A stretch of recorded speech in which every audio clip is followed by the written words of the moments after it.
लो बच्चों, आज हम पढ़ेंगे पार्ट 4 अधिक बलवान कौन। तो बच्चों आप सब मेरे साथ साथ इस पार्ट की रीडिंग करेंगे। So let's start.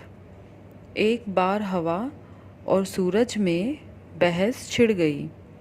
हवा ने सूरज से कहा, मैं तुमसे अधिक बलवान हूँ। सूरज ने हवा से कहा, मुझ में तुमसे ज़्यादा ताकत है। तो बच्चों एक बार हवा और सूरज आपस में बात कर रहे होते हैं और बात करते करते उनमें बहस छिड़ जाती है। तो हवा सूरज से बोलती है कि मैं तुमसे अधिक बलवान हूँ। सूरज हवा से बोलता है कि मुझ में तुमसे ज़्यादा ताकत है। तो बच्चों यहाँ पर बहस का मतलब है आर्ग्यूमेंट करना।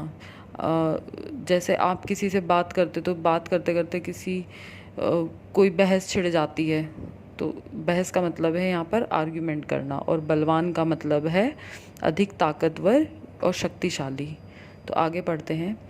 इतने में हवा की नज़र एक आदमी पर पड़ी। हवा ने कहा, इस तरह बहस करने से कोई फ़ायदा नहीं है। जो इस आदमी का कोट उतरवा दे वही ज़्यादा बलवान है। इतने में हवा की नज़र एक आदमी पर पड़ती है। तो हवा ने कहा सूरज से कि इस तरह बहस करने से कोई फ़ायदा नहीं है। जो इस आदमी का कोट उतरवा देगा वही सबसे ज़्यादा शक्तिशाली और बलवान कहलाएगा।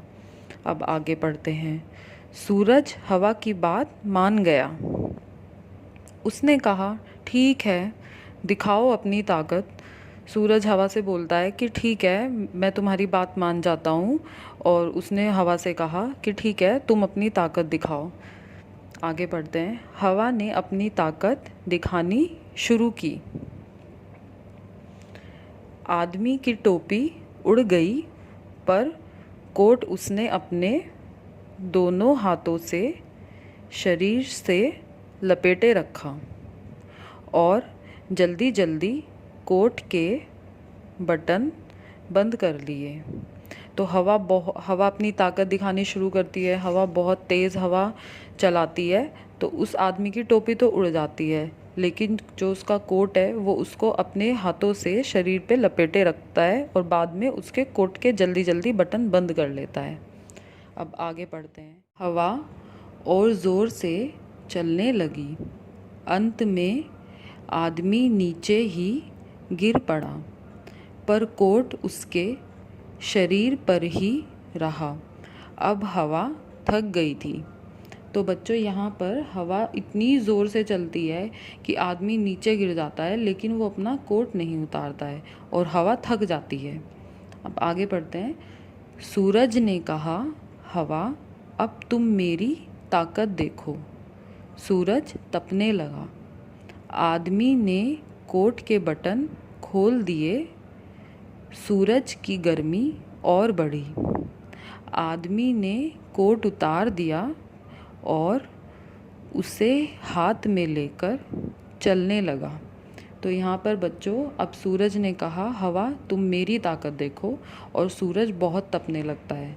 तो आदमी अपने कोट के बटन खोल देता है और जैसे जैसे सूरज की गर्मी बढ़ती है वो अपना कोट उतार देता है और उसको हाथ में लेकर चलने लगता है। तो यहाँ पर बच्चों तपने का मतलब है गर्मी, मतलब बहुत ज़्यादा जलन जब आपको होती है तो तपना, किसी चीज़ को हम बहुत ज़्यादा जलाते हैं तब उसको तपना बोलते हैं। आगे पढ़ते हैं। सूरज ने कहा, देखो मेरी ताकत, उतरवा दिया ना कोट। हवा ने सूरज को नमस्कार किया और कहा, मान गई तुम्हारी ताकत को। तो यहाँ पर बच्चों सूरज हवा से बोलता है कि देखो उतरवा दिया ना मैंने उस आदमी का कोट। तो हवा सूरज से बोलती है कि मैं तुमको नमस्कार करती हूँ और मैं तुम्हारी ताकत मान गई। तो यहाँ पर बच्चों इस कविता में हमने ये जाना कि हवा और सूरज में ताकतवर कौन है। तो बच्चों अब हम इस पाठ के जो कठिन शब्द हैं उनका अर्थ जानते हैं। तो आइए हम इस पाठ के कठिन शब्दों का मतलब समझते हैं। तो बच्चों सबसे पहला शब्द जो है वो है बहस। बहस का अर्थ है मुंह से झगड़ा करना। दूसरा शब्द है बलवान। बलवान का अर्थ है अधिक शक्तिशाली, ताकतवर। तीसरा शब्द है तपने। तपने का अर्थ है आग या धूप से गर्मी लगना। तो बच्चों, आज हमने इस पाठ की रीडिंग प्रैक्टिस की है, इसका अर्थ समझा है और इसमें जो कठिन शब्द हैं उनका अर्थ जाना है। अब बच्चों, आप इस वीडियो को देखकर इस पाठ की रीडिंग प्रैक्टिस करेंगे। नेक्स्ट वीडियो में हम इसकी एक्सरसाइज प्रैक्टिस करेंगे। तब तक के लिए बाय बाय, टेक केयर बच्चों।